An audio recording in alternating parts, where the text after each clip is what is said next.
My name is Drew Mickelson. I am the King 5 News South Bureau Chief, which means I cover the news down this way. I go out to the coast, Pacific Beach. I go up to Packwood, Mount Rainier. I go to Fife. I go to Chehalis. If there's a big story in that area on a certain day, odds are I'm going to be there. But today I am here supporting the Hands-On Children's Museum.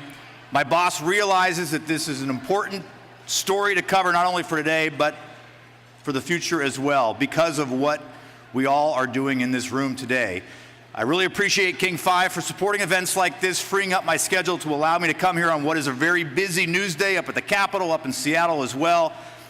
I need to do one thing though for my boss. To prove that I'm here, I do need to take a selfie, so hold on. This is a big part of our job now. Selfies, Twitter, so smile. Oh, it's not going to be a very good picture. But anyway, thank you. I told my boss this is an event that I need to come to. I appreciate Patty for inviting me here and Jocelyn for inviting me here. And I said, Hands-On Children's Museum is a big deal down in Olympia. I live here. I have two elementary-age daughters, and we all know, parents know, the value of having a place with a roof that you can take your kids to in the middle of the winter, even the middle of the summer, and let them scream. They have a room just for screaming.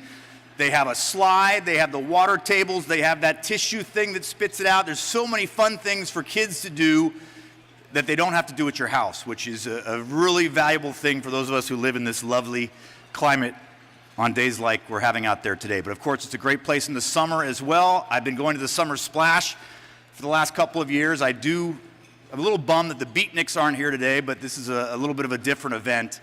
But hopefully we'll see you this fall or this summer at the Summer Splash as well.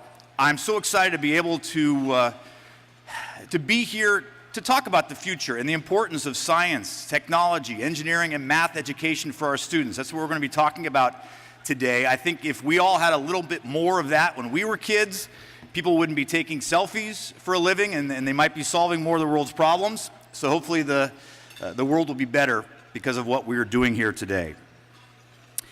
It is now my pleasure to introduce our event tri-chairs, three couples who are recognized as longtime community leaders and champions of the museum's mission to provide engaging early learning experiences for our youngest children.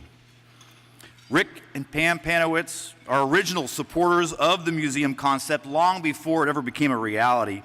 They are passionate advocates for education, guiding the leadership team for the new Hands-On Children's Museum, and currently serving on the St. Martin's University Board of Trustees. They are well known for their love of the South Sound community and for supporting the efforts of numerous nonprofits over the years. Scott and Renee Bond also served on the new museum's leadership team and have been connected to the museum for nearly 20 years. As the former chief executive for both the Washington State Hospital Association and Providence Health and Services, Scott was instrumental in forging partnerships with the museum to promote healthy lifestyles for families.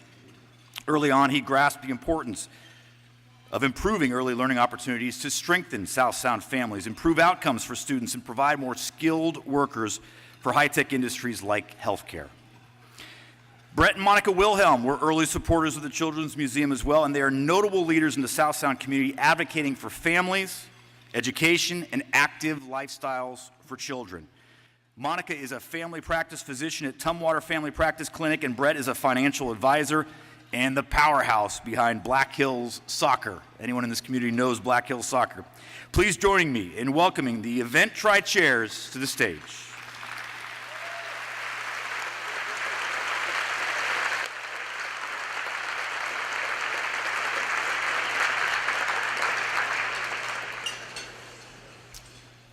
Well, good afternoon, and it's great to see all of you. It's just a wonderful turnout. On behalf of the tri-chairs, Renee and I have the privilege, really, of formally greeting you to this very special luncheon. It's one that it's an important part of the museum's ability to maintain access to many children. But I would like to start with just, I'm not sure where Drew went, but I would like you to join me in thanking Drew for taking time from his reporting duties to be our MC today. Drew, thank you.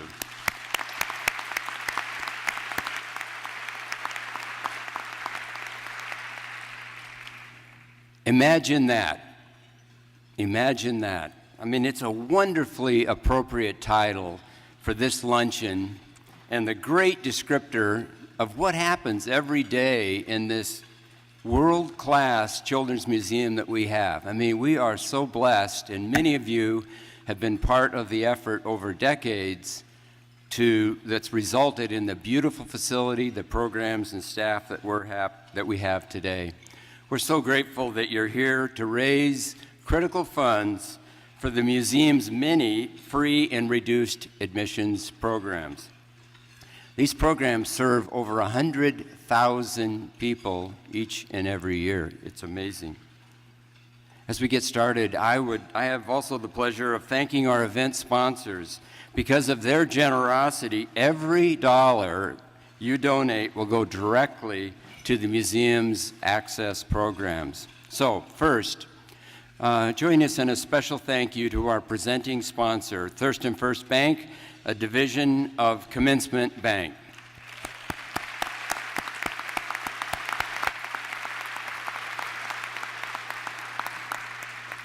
As most know, Thurston First is really a driver of downtown development, redevelopment in Olympia and outlying areas, and are the museum finance partner for really the structure that we have today. I'd like to recognize Hal Russell. Hal is the president and CEO of Commencement Bank. Hal, we're give a wave.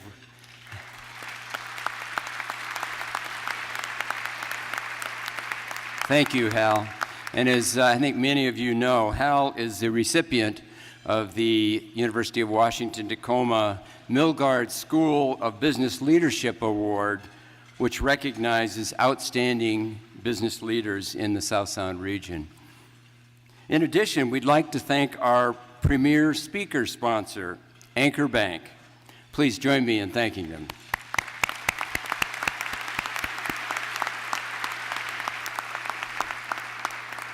Each and every year, Anchor Bank has steadfastly supported this event and make it possible for the museum to really share outstanding leaders like we have today in Brad Smith. So I'll turn this over to Brett and Monica to recognize our major sponsors, but again, on behalf of the Tri-Chairs, thank you all for being here today.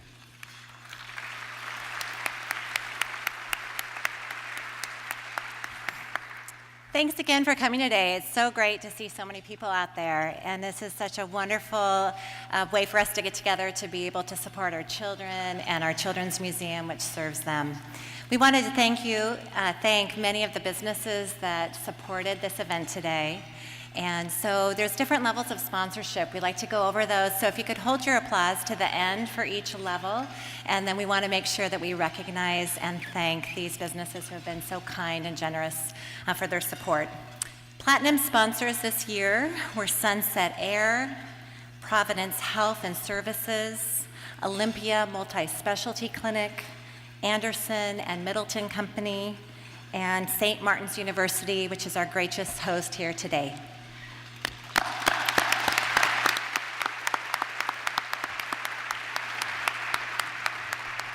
And at the gold level, Airlift Northwest, Capital Medical Center, Harbor Wholesale, Port Blakely Tree Farms, and Bon Appetit, who is responsible for the delicious lunch we're having. So thank you.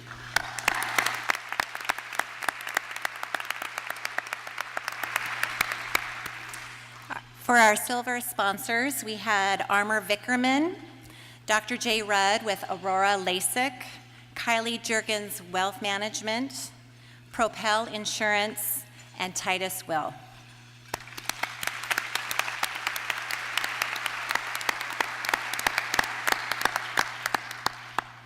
We'd also like to acknowledge our media sponsors and 29 table sponsors, and they are listed in the program, so please take a look and give them a round of applause.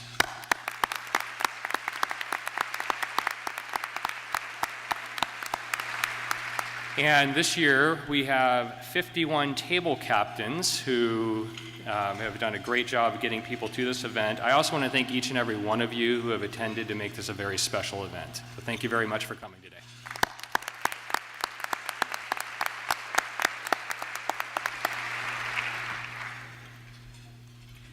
I'm Rick Panowitz, and Pam and I have been involved with this museum for over 20 years, actually pre-Patty Belmonte, if you can believe that. And we're really proud of what this museum has developed and become for this community. I have to give you a little testimonial. We're boaters and we travel throughout the waters of Puget Sound, and it's kind of common knowledge that a lot of people from Seattle that have boats never come south. Well, we were in a marina up in Seattle, and there was I won't call him an older gentleman, but grandfather type, on the boat next to us, and we just asked him if he'd ever been to Olympia. And he says, yeah, I have to go down there about every 2 months because my grandkids get on the boat and that's where they want to go to the Children's Museum in Olympia. So we're drawing them in. Thank you, Patty. I'd like to talk a little bit about the leadership circle. This was kind of a brain thought that we had about 17 years ago when the museum was struggling in a old dilapidated building and really needed help. So a few of us got together and I suggested to Patty that we start what's called the leadership circle. And we would get a few people to kick in $1,000 and then hope that it grew. Well, 5 of my best friends that are still friends and are here today started that leadership circle. Today it's over 100 businesses and individuals that contribute $1,000 every year. And I just want to thank all of you, and I'd like all of those who are in that group to stand.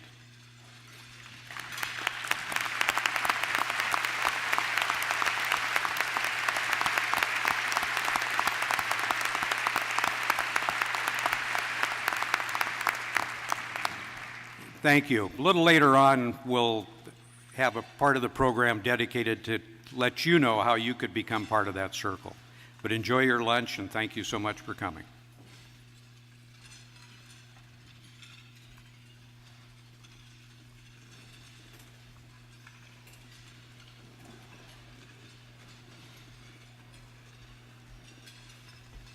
Tough act to follow. All-star team right there. Let's have another round of applause for our tri-chairs.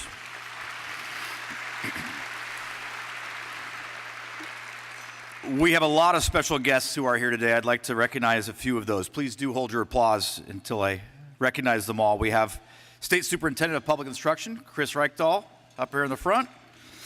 Representing Congressman Denny Heck's office is District Director Phil Gardner. Representing the Governor's office is Chief of Staff David Postman. And we have former State Senator Karen Frazier as well. Thank you all for joining us.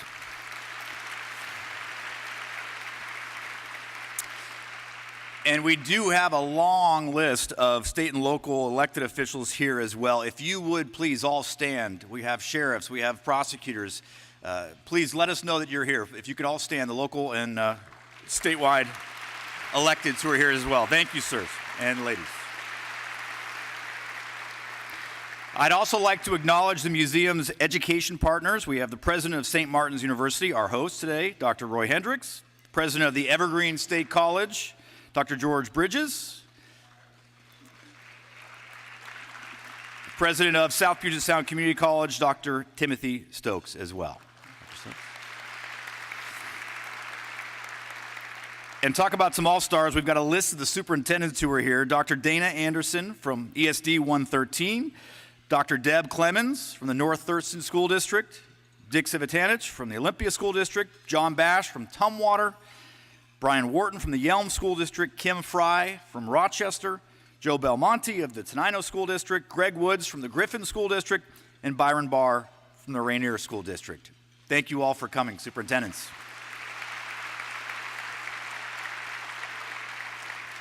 I was checking my Twitter to see the House is supposed to take up the levee cliff bill today, which I know is something that superintendents and educators in the audience are keeping an eye out for. David, do we have an update on that yet? It is done. Okay, so something got passed out of Olympia, both the House and the Senate, which is that's a big news story. Maybe I should be heading up there.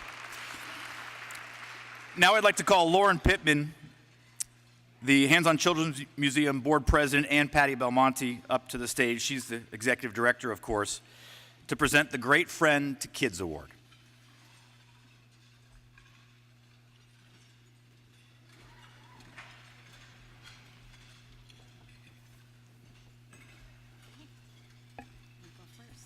It's always fun when the MC says that's a hard act to follow, and then you're following. So here I am. It is my honor to represent the fun-loving, enthusiastic, and very hardworking board of directors. Their names are listed in your program, and also many of you are seated at your table with members of our board. As incoming president last year, I had the opportunity to attend the National Children's Museum Conference, and let me tell you, this is an industry of people who know how to have a good time. I don't know why I was so surprised, but I was thrilled. There are toys at this conference, actual toys, and it was so much fun. But in order to make exciting learning experiences possible amidst all of that fun, it takes a talented, creative, and dedicated staff to ensure that inspired learning happens every single day at Hands On. We have many members of our 62-person workforce here today, so I'd like to invite them to stand up so we can take a moment to show our appreciation.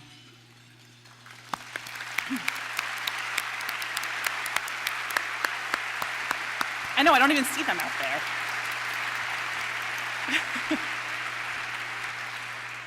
Now, Patty and I would like to present the Great Friend to Kids Award, which honors individuals who have made significant and outstanding contributions to strengthening education and advancing the interests of children.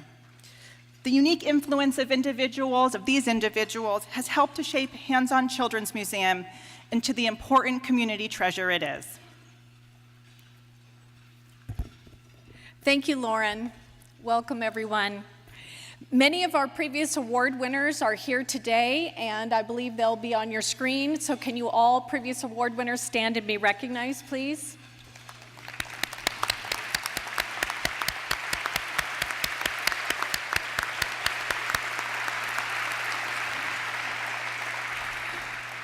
When I think about our Great Friend to Kids Award winners, I'm moved to say that there simply would not be a Hands On Children's Museum without them. And it is no different for this year's award winner. For the 21 years that I have been at the museum, Karen Frazier served as a Washington State Senator representing our 22nd District. She was an anchor legislator that I could count on to help me when she could, or give me an honest answer if she couldn't. The museum's exceptional facility was only possible because of the public-private partnership championed by Senator Frazier, which allowed us to leverage your private investment with public funds. Senator Frazier was absolutely instrumental in bringing the Public Facilities District funding opportunity to our community. She was an advocate and supporter of the museum's bid for Washington's Building for the Arts grant funding 3 times over. Beyond her help at the state level, she is truly a person of ethics and integrity and shares many of our core values. She loves the richness and diversity of our region. She understands the value of our beautiful outdoors, and she believes that all children should have the opportunity to connect with nature. Thank you. It is my great pleasure to invite former Senator Karen Frazier to the stage to accept the Great Friend to Kids Award for 2017.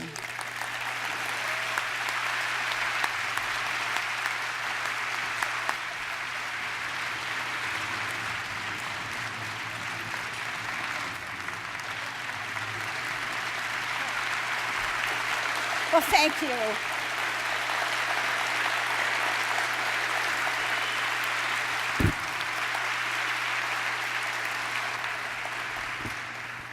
Well, thank you. Thank you for such a lovely introduction.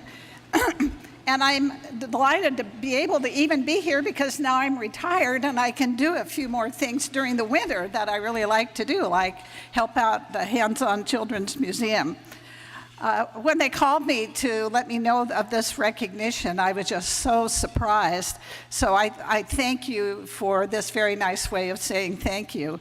But you know, my commitment has always been there from the beginning, and so I have great memories of taking my granddaughters there. It was their favorite thing to do. And I'm in awe of all the people who have made this happen over the years, and really that's who deserves the thanks. I served on an early advisory committee when there were the first thoughts of moving from Capitol Way to a wonderful new location with a great new facility that could do so much more. But you know, the people on that group were so dedicated, tireless, creative, hardworking, so many meetings, you know, I just couldn't keep up with them. And that's part of the reason we're so successful today. So I want to say thank you to everybody who's contributed to organization, to funding, to leadership, the board of directors, the staff, the endless volunteers who make this happen, people who contribute money. This is a wonderful, wonderful asset in our community. And the people who have worked on it have really had a vision. They really could imagine that this was going to happen, and that's why we have it. So, and I think Patty Belmonte, who is just an incredible spark plug, the Board of Trustees, and Rick Panowitz referred to, a few people. Well, a few people really got it started, and more groups and groups and groups of few people have made it happen. So through Hands-On Museum, we are providing an educational and nurturing foundation for the youth in our community. They are our future, and we get the future we work for. So we're leaving a great legacy here with our youth today and tomorrow. So thank you all very much for your commitment to Hands-On Museum.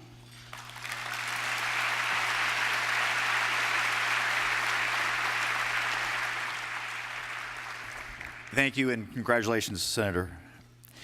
Now it's time to invite our State Superintendent, Chris Reichdahl, up to talk about the future of education. He graduated from Washington State University, earning a master's degree as well from the University of North Carolina, Chapel Hill. His professional career has been devoted to public education, working as a high school teacher, a local school board member, state legislator, policy executive for the state's community college system as well. And as a trustee for the College Spark Foundation, he worked to support programs that help low-income students become college-ready and earn their degrees. Just last month, he and the Lieutenant Governor rallied support from organizations and companies like Microsoft to pay for thousands of low-income students to get their AP courses and tests and registration fees waived, which is going to be a huge burden off of those students. We're working on doing a story on that. I'll talk to you about that later. But now, in his new role at OSPI, he aims to build broad coalitions that will close the opportunity gaps for students across the state. Superintendent.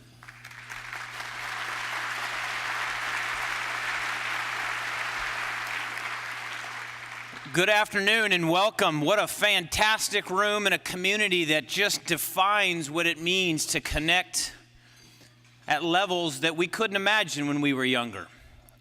We couldn't imagine a world where we needed to educate our students to greater and greater heights to be competitive in a global market. And we couldn't imagine then that there was this need to bring the private sector together with the public sector. Parents and professionals, from birth to 5, learning in ways that they couldn't have imagined. Learning by touching and doing and playing and creating and imagining.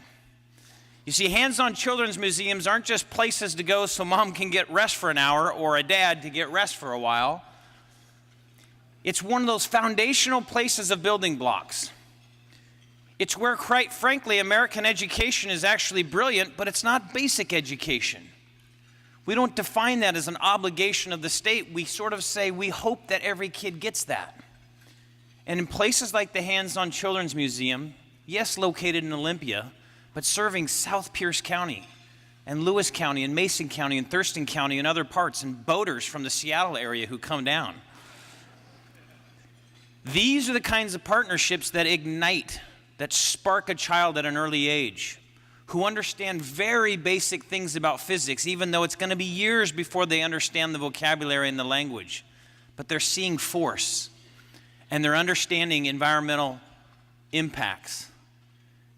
And they're working with their friends because they're not only learning numeracy and math concepts that become these huge building blocks for kindergarten readiness, but they're literally falling down and picking themselves up and dusting themselves off in the presence of their peers. They're waiting in line and understanding patience and resiliency. They're figuring out cause and effect. All of these things that we've tried to quantify and put in our curriculum and put in our learning standards, these are happening in our children's museum every single day, every day of the year, sometimes late into the evenings. Now, understand there's a lot of birthday parties there, so you might see some sugar-induced behavior as well, but that's also part of life. So I just want to leave you with this idea in general. We've got a single goal in this state, and I believe we're going to get there. And it's to graduate every single child on time, based on what that means to them. For most, that will be on 4 years, and some will need 5, and some through the age of 21, because they have individualized learning plans that call for that. But I assure you that this is not a function of government. This is a function of community. And while we're going to run through walls in the state of Washington, as the House and Senate have done in the last 24 hours to alleviate some pressure off of our schools on the levee cliff, and while we're going to build partnerships with our friends in higher education, 3 of the amazing institutions of our state are sitting right here today. While we're doing the work that people always assumed education would do, we're also doing something else. We're reaching birth to 5 and birth to 3 in particular, and beginning to build understanding in community through public-private partnerships that while it's not basic ed, it's absolutely the foundation that changes lives for kids. And that's what our Hands-On Children's Museum does for us in this community and in communities around the state. Now, ours happens to be the best. I'm going to be honest about that. But this is the work that communities do. Your dollars today matter more than you can ever imagine. Because one of the truths about our museum, and we're a model for the state and now the nation, is that we do more to reach low-income students who do not have access to those building blocks than anybody else. We're going to do what we can to get them kindergarten ready in life, and we're going to do everything to get them graduated on time, but it's simply not possible without the risk-taking that happens in rooms like this for low-income students who don't have a right to education from birth to 5, but doggone it, they need it. And they need it more so than their peers who are financially able, because they don't get access to the kind of enrichment that a lot of families are able to provide. Our low-income kids in this community and in our region, they need this the most. They need to go to that museum. They need that field trip. They need that STEM program. They need that evening enrichment. They need those building blocks that fill in the gaps that they can't get at home or in their families. I know this because I'm a product of public assistance. Many of you have known this about me. I'm proud of it in the sense that I know there are paths for kids, but they shouldn't have to involve the kind of struggle that so many families face. And today, with your support, we're going to tear down more barriers for kids. And we're going to tell mom and dad who struggle to make ends meet that their kid is not diminished in terms of an opportunity for getting the building blocks that create kindergarten readiness and 3rd grade reading and 8th grade transition and high school graduation and college and apprenticeship and life and work. To every person in this community, we should make the commitment that this children's museum will be an absolute pillar, a beacon, a foundation for every kid regardless of where they come from, because that's what we do. We are the Hands-On Children's Museum that will be the guiding light for all others in the United States because you're here today. Thank you so much.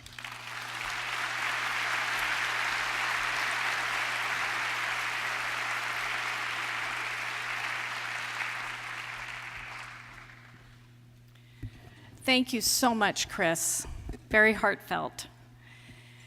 Each year, I have the honor of sharing the museum's many successes. You'll find a dashboard in your program. If you open it up, you can take a look. On one side is our economic impact, And on the other side is our list of free and reduced admissions, supported by your donations today. I just want to share a couple highlights of 2016. As you can see, Hands-On continues to be a key tourism destination. Visitors came from more than 2,211 different zip codes to visit us. They spent money in our community, and we hosted visitors from every zip code in Washington, every state in the nation, and 13 different countries.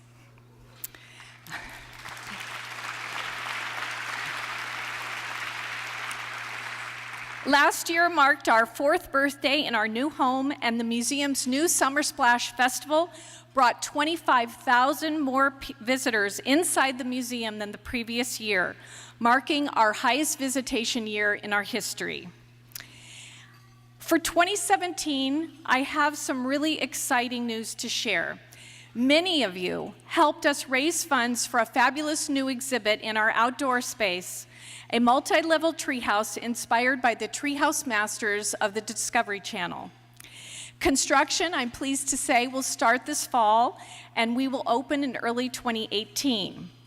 But what I want to tell you is that we've just learned that Turner Exhibits of Seattle, who built our fabulous climber in the museum, they are partnering with a consulting architect from Pete Nelson Treehouse Supply, the company featured on the Treehouse Masters.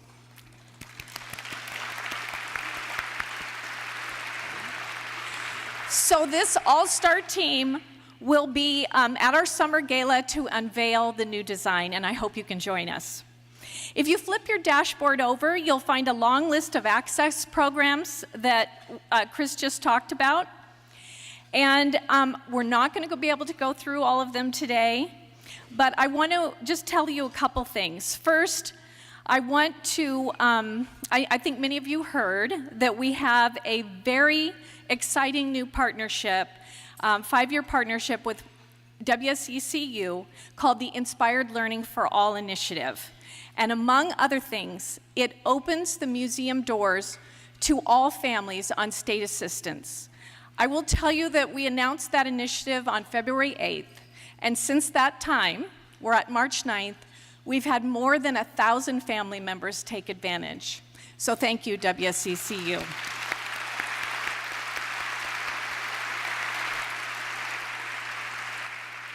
That's one example of a partnership. We have many, many partnerships with wonderful organizations in our community. The Family Support Center, Timberland Library, the Reading Foundation, South Sound Parent to Parent, and we have a special story to share with you today as part of our partnership with Family Education and Support Services. Shelley, I know, is here, as well as all of our partners. And so I want to share Crystal's story, and we're just going to play a video for you. This is a partnership program that we do at the museum. So.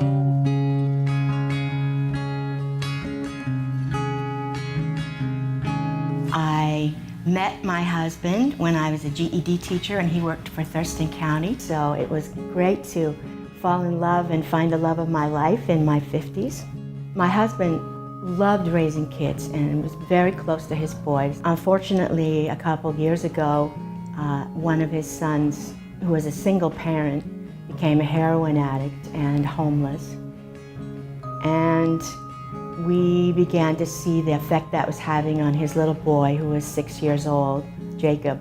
That year we decided, let's enter him in the school down the street, and we'll raise him full-time here and see how he does. That was the first time I began to be a real full-time parent. My husband and I, between us, had worked for 76 years to have the freedom to retire, and suddenly we had this adorable, wonderful child, this deserving child, who was really in a mess and needed a forever home. It was exhausting sometimes to have a 6-year-old in my life all the time, And I would find myself with these feelings of anger and resentment and injustice, and I would just have to break down and cry. One day in one of those tearful conversations, my friend said, "You know, I have a coworker who is in a support group for grandparents and relatives, and they met at the Hands-On Children's Museum." The great thing was we didn't have to worry about our children because they got to go play while the kinship caregivers were able to share with each other what they're going through. And as we went around the table that night, I realized every single family has got a different kind of mountain they're climbing. We learned so much and we felt so good every time we left about facing tomorrow. And when we met with Jacob after the meeting, he had had so much fun and was learning so much there too. He really loves engineering, he loves building things, and one of his favorite areas was always the boats, where the children created channels for the water and the boats. And I could see that it was so important to him to have an effect on something. Children who have been abandoned, like Jacob was, often have a need to control things and make it feel like they have an effect on their environment. We enjoy every day with him because he's hilarious and he's smart, and he is more than anything still grateful to us for the life that we've created for him, and he thanks us all the time, which is pretty unusual for a little kid 8 years old.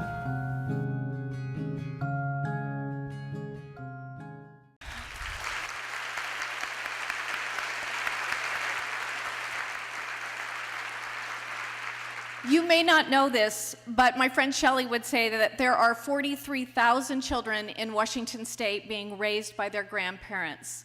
And I think Crystal and Brian, her husband, are here, so let's just acknowledge the great work that they're doing.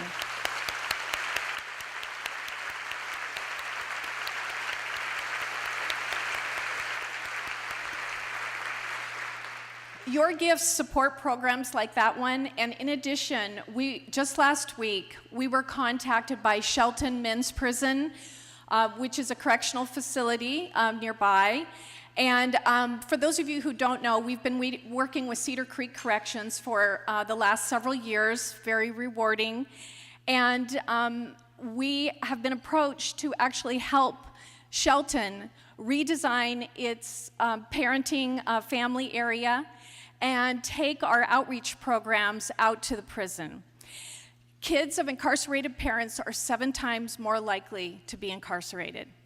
So whatever we can do to stop that and interrupt that cycle, we're excited about that opportunity. Your funds today will help us inaugurate that program with Shelton's Men's Prison.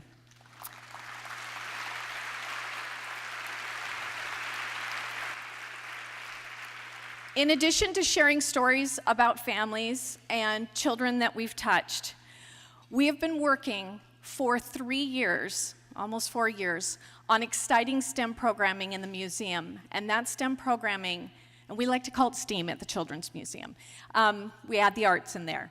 So that programming is being taken. Our goal after this breakfast is to take that programming into these free and reduced programs. And thanks to a very large Building for the Arts grant and support from Thrive Washington for the past 3 years, we're doing some pretty cool stuff at the Children's Museum. So I'd like to show you now. This is our Young Makers program.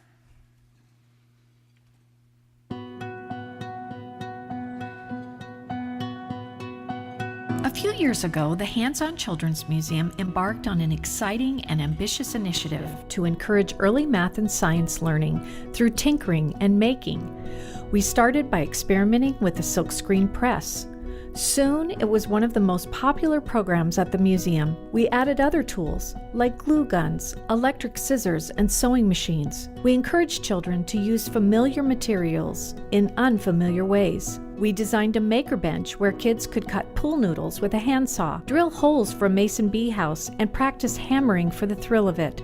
My favorite things that I do are practicing nailing and practicing keeping the nails straight into the board. Now we're designing mobile maker stations for schools and outreach events. The maker mindset is being infused into every part of the hands-on early learning experience. My name is Peggy Nord, and I'm here today with a group of students from Roosevelt. I love that the children are able to come here and just make these amazing choices about what they wanted to do and discover. It's some really great learning going on. This is my robot, and so first I had one motor, and all it made was big blobs like this, and I actually wanted it to move, but then I realized it vibrates. It doesn't roll. If it vibrated, then it could bounce. Maybe if it bounced, then maybe it would be getting somewhere, because just one motor would make it vibrate and make blobs.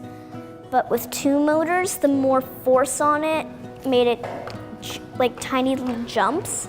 And with the jumps, it could move.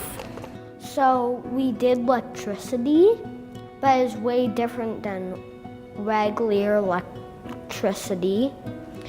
So, and you clipped alligator clips onto nails that sometimes had wires connecting to the thing you were trying to activate.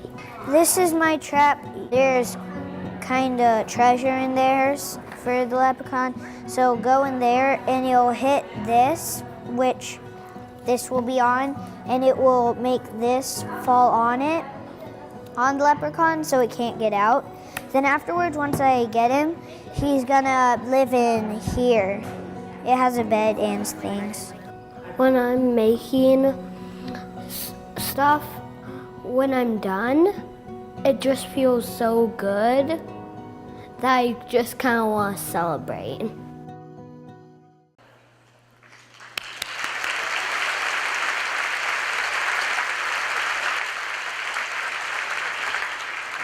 Those are great. I mean, how do you look at those kids and not feel warm and fuzzy? And by the way, Patty, if you need video of a first grader screaming in the scream room, come talk to me. I've got some good cell phone video of that. Well, now it is my great pleasure to introduce our keynote speaker, Brad Smith, Microsoft's President and Chief Legal Officer. He's responsible for the company's corporate, external, and legal affairs, leading a team of more than 1,300 professionals in 55 countries. He joined Microsoft in 1993 and became general counsel in 2002. He's played a leadership role locally and nationally on numerous charitable, business, and legal initiatives. Brad attended Princeton University, where he met his wife, Kathy, who is also a lawyer. He earned his JD from the Columbia University School of Law and studied at the Graduate Institute of International Studies in Geneva, Switzerland. Prior to joining Microsoft, he was an associate and then partner at the Washington, D.C.-based firm of Covington and Burling, where, I love this, he is still remembered as the first attorney in the long history of the firm, this was in 1986, to insist that he had a personal computer on his desk as a condition of accepting the job offer, which was probably a big deal, right? Brad is one of the leading voices in support of cradle-to-career education and has been a driving force behind the creation of the Washington State Opportunity Scholarship and Washington STEM, an organization devoted to advancing innovation in science and math education. Please give a warm Olympia welcome to Brad Smith.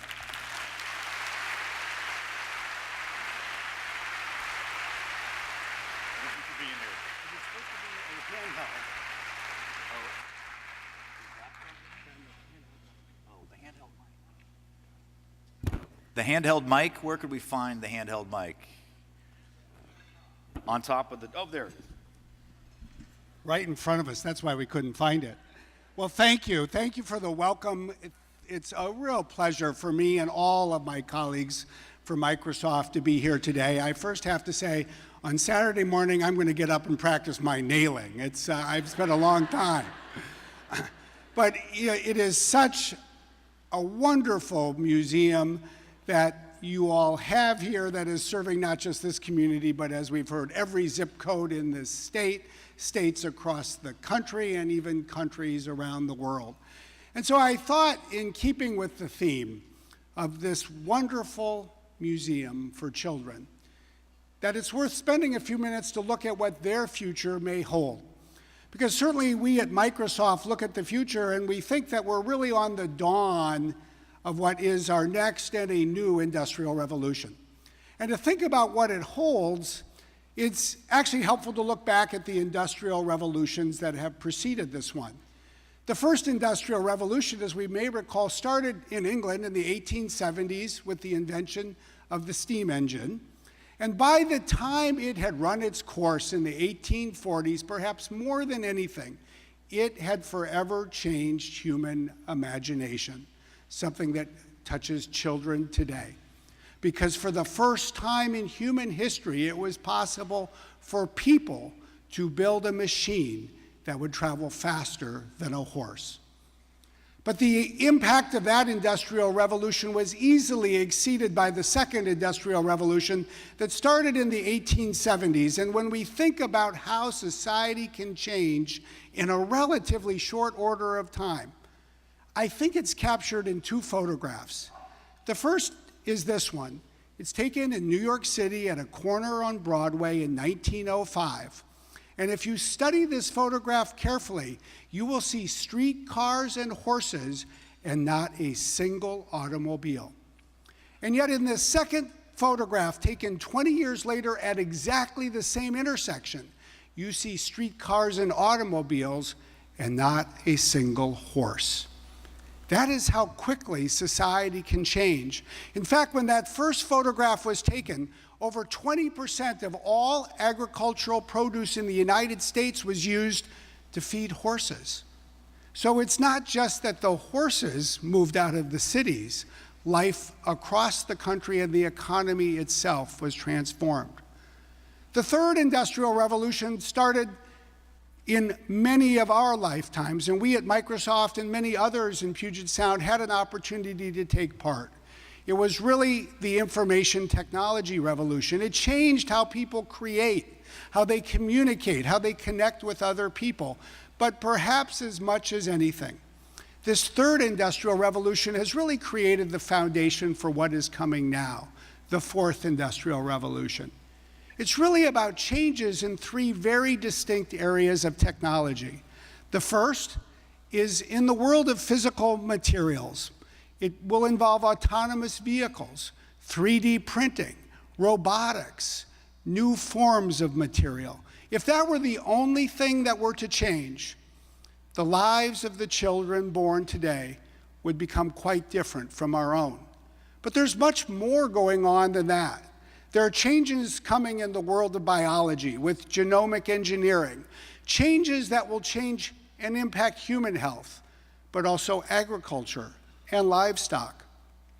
And then there's changes in the digital arena with the Internet of Things, new forms of technology, devices that build on blockchain, new kinds of disruptive business models that we see every day.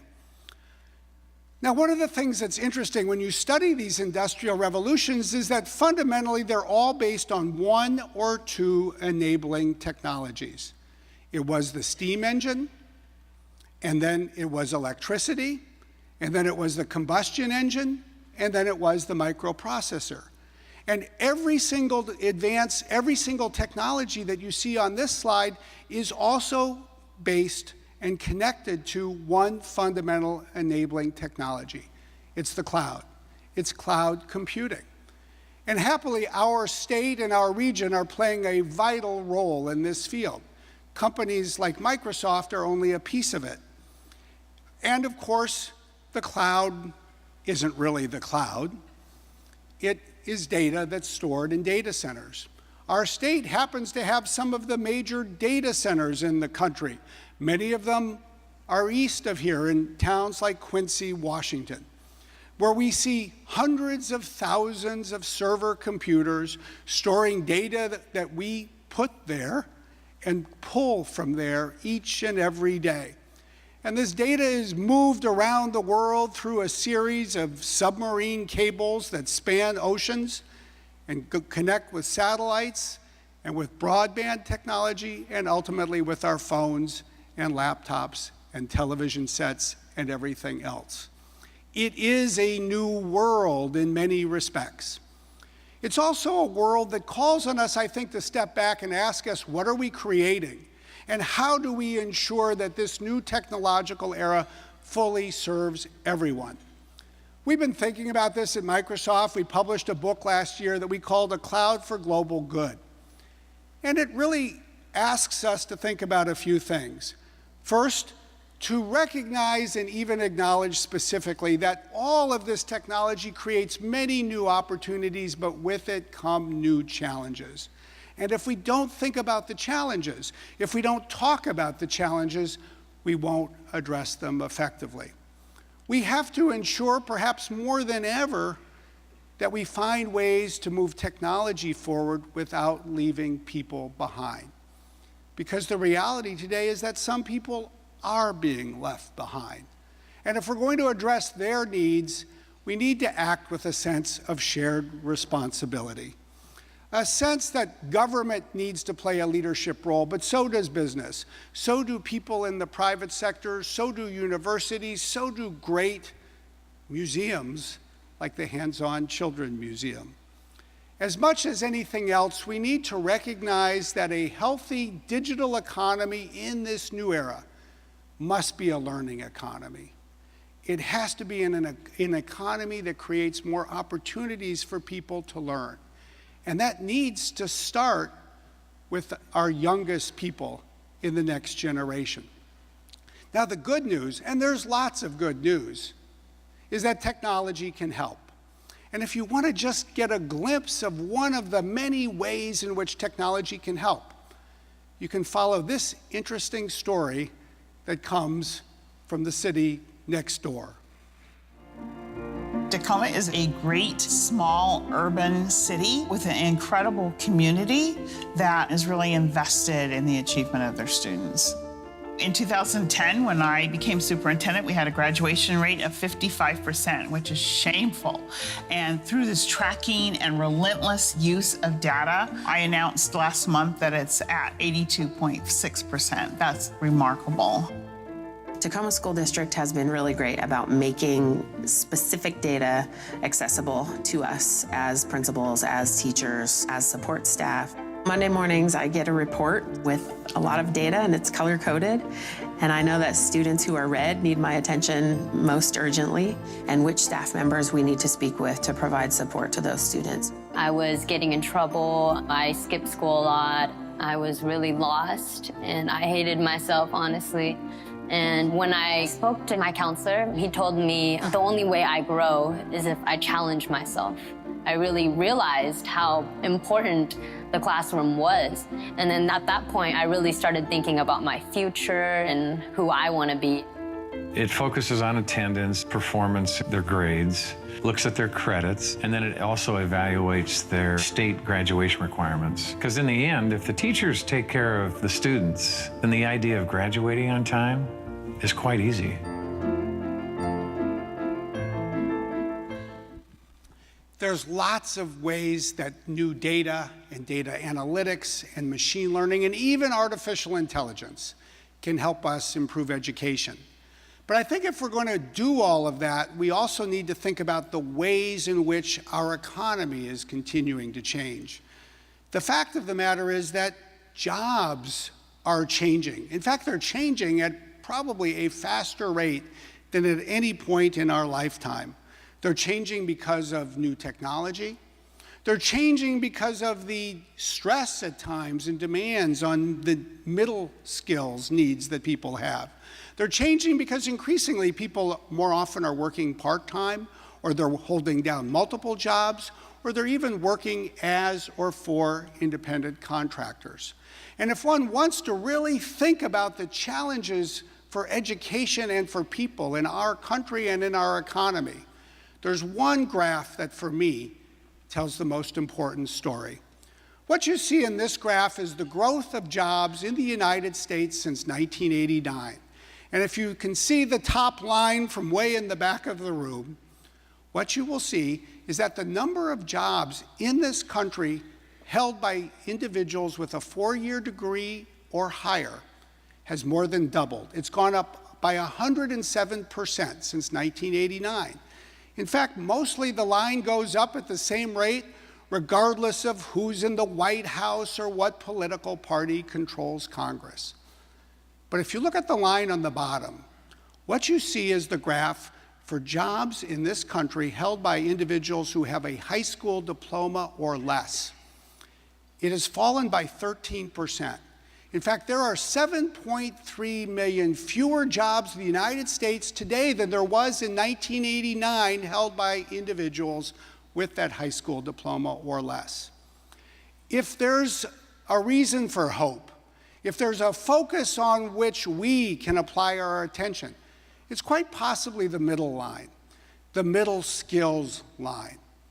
This is the line that shows the number of jobs that exist and are held by people in our country who have a middle skills credential, a 2-year community college degree, or some other kind of post-secondary industry certificate.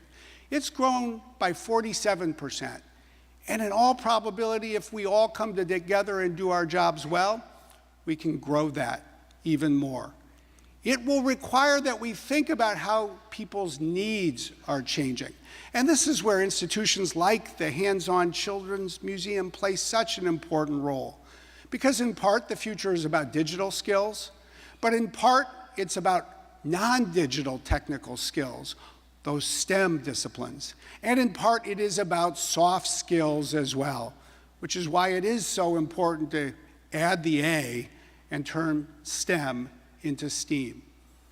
You all have done such an amazing job with this museum. We look every day across this state to Olympia for leadership. But I also think it's important for those of us in the business community to think about what we can do as part of our daily jobs as well. Because I believe there's a lot that we can do. There's a lot that we are starting to do. It does start with the recognition that digital literacy is becoming a prerequisite for so many jobs across the economy. Not just for people who go to work at Microsoft, but basically so many people who go to work anywhere. And yet as an economy, we have a lot of work ahead of us. Nationally, today, there are over 500,000 open jobs that require stronger computing education. Many of these, most of these actually on this chart, require a 4-year computer science degree. And yet last year nationwide, we only produced 43,000 graduates in this field. In the state of Washington, the story is actually similar. Today, we have 24,000 open jobs, and yet last year we only produced just over 1,000 of these new degrees. And indeed, the issues arise well before people get to college. In high school, in this state, we have 770 high schools. But we're not yet at the point where we have even 100 of them who are offering the advanced placement course in computer science. Now, the good news is progress is emerging. You heard about that before. We've quadrupled the number of students in the state over a 4-year period who are taking the AP course in computer science. Not just young men, but young women. Not just Caucasians, but African Americans and Latinos and people of every race and background. And here in Olympia, new steps are being taken to promote education in these spaces. Certainly, we in the private sector and in the tech sector are doing what we can to help. One of the programs that I'm most enthusiastic about is one that we created that we call TEALS, Technology, Education, and Learning in Schools.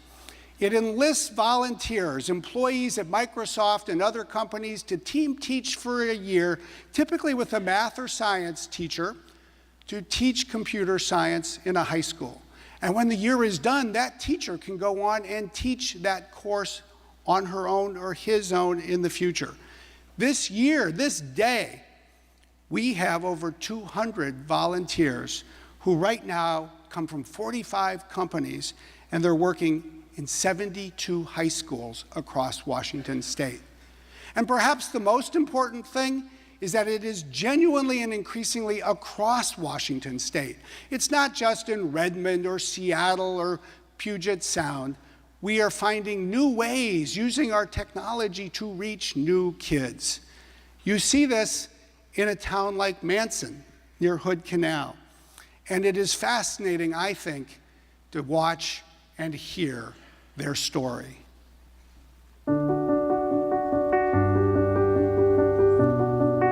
Get ready to wave when you come to Manson, because it's a friendly small town. You know each other and you take care of one another. Very caring community. But we have a lot of students that come from poverty. Most people who live here think more of, do I work in the orchards? Do I work at Walmart? They see a future, but not really as bright as most people. Trying to connect kids with teachers that have expertise in all the different things that students are interested in can be challenging. So the way we've beat that is to go outside of our schools. TEALS is a program sponsored by Microsoft that recruits, trains, and places volunteers from the tech industry in schools to teach computer science. My teaching team, we teach remotely using Skype for Business. Are both classes there? Hi everyone, hi intro, hi AP team. TEALS is a really rare opportunity where, because you have this unique skill in computer science, you get to then directly teach younger kids. There's jobs anywhere you look in computer science, and some students graduate with not having any computer classes at all. Every single day, like, you use Facebook, you use Instagram, you go and play video games, but you don't know how they work. So with this, like, you kind of get a general understanding of how you can make it yourself. We're trying to generate a pipeline of interest so high school students could explore computer science as a profession. The TEALS program has really brought a lot to the community. It's given kids opportunities that they wouldn't have had otherwise. I recall 3 or 4 students that, under most circumstances, would not have gone to college. And just our classroom alone had sparked that interest such that they enrolled and were accepted into an engineering program. People just forget that there are still people that live in rural that are brilliant and excited. I'm actually thinking about getting my medical degree. Also, I can come back here and run the family business because it needs computer science. That's what I love about Manson. It's so close that it's basically a family. And if I do stay in the community, the TEALS classes would help me in every single position that we have here. I think that's fundamentally one of the opportunities we all need to find new ways to embrace, to reach kids in every community, urban and less urban, certainly in every part of this state. To think about the needs that this next generation has, to connect them with new skills, and frankly, to do that not just when they're kids, but for all of us as we're adults and we have needs throughout our lives to keep learning. I think there's a lot of cause for optimism in the role that the tech sector can play as we create new tools that help people learn. And services like LinkedIn that Microsoft bought last year to help people find new jobs.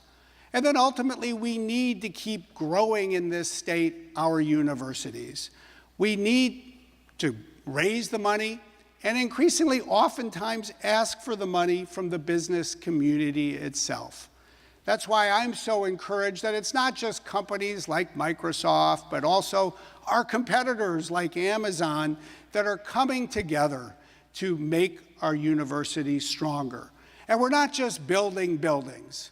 We're working with the state in innovative ways through programs like the Opportunity Scholarship to make it possible for more kids to get through the door of those institutions and get a degree.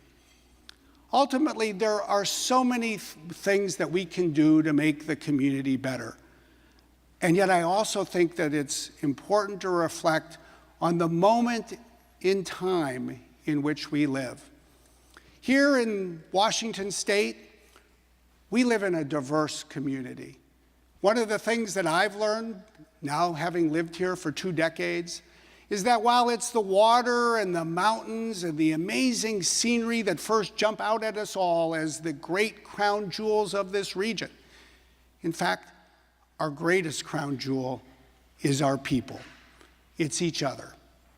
And especially when we come together at a time when we see headlines like a threat at a Jewish community center in Mercer Island, or the story of an individual, a Sikh gentleman in Kent, who stood in his driveway only to see a man come up to him and in effect tell him to go home and then shoot him. It's a time for all of us to think about what we can learn every day when you visit a place like a children's museum. You see children of every race, you see children of every background, and you see them playing together, you see them learning together. And I hope we can use that inspiration to come together and in effect say to the individual who shot that man in the driveway that he was home. This is our home. And we recognize that our home is about the children who are born here. It is about the adults who move here. It is about everybody who lives here. And we're committed to standing together as a community, to ensuring that we have a safe community, that we are a welcoming community, then perhaps above all else on a day like this, we are a community that is committed to ensuring not just great opportunities for adults, but for our children, so that they will have the opportunity to pursue the bright future that they deserve. Thank you very much.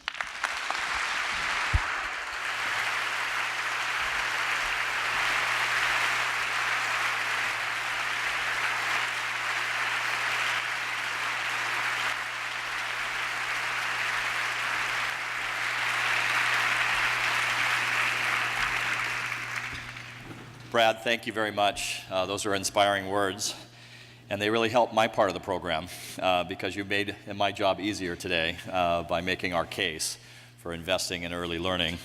So thank you for coming today and sharing those great inspiring words with us. I'm Ken Anderson. I think I know most of you in this room. I own Coldwell Banker Real Estate here in town with my wife, Nancy. That has been a family business of ours for nearly 50 years. For 50 years, we've sold houses and businesses and buildings in this community. What it really means is we sell community, and we believe in this community deeply. And simply put, this place, Hands-On Museum, makes this a better place to call home. And I'm here today to not ask you for money, surprisingly. You're already here doing that, right? You already came with a number in your mind. You already came believing in this place. So I'm not here to convince you of that. I am here to ask you to stretch a little further than you thought you were coming to do. We all had a number in our head, and I brought a friend here to help me with that. I don't know if you can see this. It's a little nesting doll. I call this Little Patty. This is Little Patty here. She's going to help me make my point. We all give generously in this community. It's what makes this place such a wonderful community in which to live and do business and raise our families. This museum is so much more than it might appear, just like Little Patty here. This museum is not just a place to inspire early learning. It's not just a place that kids come to play and have a safe place to do that and learn and grow. It's also a place where we're extending the bounds of learning. We're extending how people learn. Patty and her team of educators have created a place that the world is looking to for inspiration, for learning how to educate this next round of people who are going to be your next employees, Brad. And community leaders that are going to take our place one day. So Little Patty here, as you know how these work, it's not just investing in that little place, but it's investing in something that's also supporting other nonprofits in this community. Places that come and share the museum to do their work. You know most of those places. Patty was talking about many of those. It's a place that is a little economic engine for us in this town. The community that you talked about of how many people are coming here. Rick, your friend on the boat, that's the closest they come. We have people coming from all over the world. So it's doing so much more. You know, it really does provide much more. So your gift today really will extend. So I'm asking you to reach further. I'm hoping many of you will join us in the Leadership Circle. Nancy and I are Leadership Circle members, and I'm hoping that you will do that. We've got some friends. Brad, actually a friend of yours, has started a matching fund. Kimberly and Charlie Elwanger can't be here today, former colleague and friend of Brad's. In your honor, she has created a matching fund along with some other friends of the museum. And so today, with the help of the Elwangers, the Turner family, the Liebman family, Merritt, Marcia Long, Tadano Long, and Marissa and Dan Hugh-Weller, they're here, I think, today. Can you give some support to these people? They are creating a matching fund today. For any new Leadership Circle members at the $1,000 or higher level, they will match those funds. So let's really extend and reach higher and take that generosity that they're giving us and put that to good work. We're hoping for 30 new members. We're hoping the other 100 will renew. So I would like to invite you to join the Leadership Circle today. If you haven't already considered it, it really does help reach more kids who need our support, reach more families like we saw today that need our support, and help Patty and her team of talented educators reach more. And with your help today, you will help make this community an even better place to call home. Table captains, will you pull out your, if you haven't done so already, your forms and pass those around? Patty and her team make it awfully easy to give money. So if you would, pass those around. And I would encourage you to really think and stretch and think about that gift you were planning to give and try to double it, or at least increase it. We appreciate your support. Thanks very much.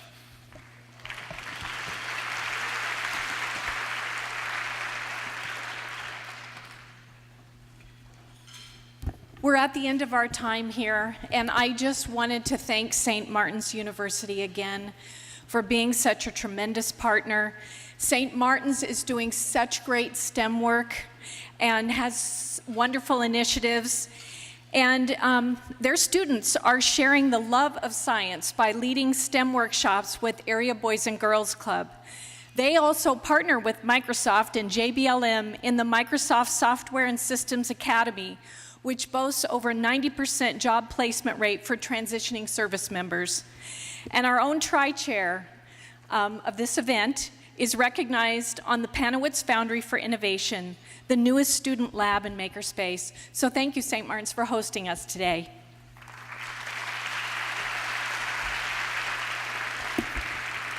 Thank you, Patty. Thank you, Ken, as well, for your years of leadership on behalf of the museum. And thanks to everyone here for giving so generously to support free and reduced access to this very special learning institution. In closing, we obviously would like to thank Brad Smith for joining us as well, sharing your day here with us in the South Sound, making news down here as well. Thank you for taking us on a little trip to the future.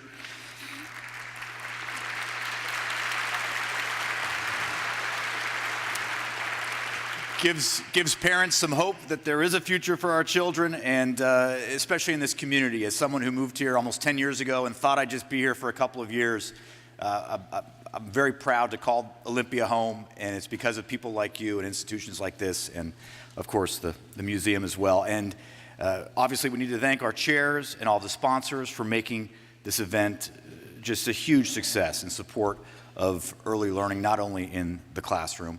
And if you would like an update on that Levy Cliff situation, tune to King 5 News today at 4 o'clock. I'll figure out, although David Postman just ran out of here, I'll figure out what happened and if the governor is going to sign the bill. And if you miss it at 4, you can turn in at 5 or at 6:30 or our website, king5.com. I have to get all those plugs in, and I'll put that tweet out there, and follow me on Twitter as well. I really appreciate it. Thank you, Olympia. Thank you, Microsoft. And thank you, Patty.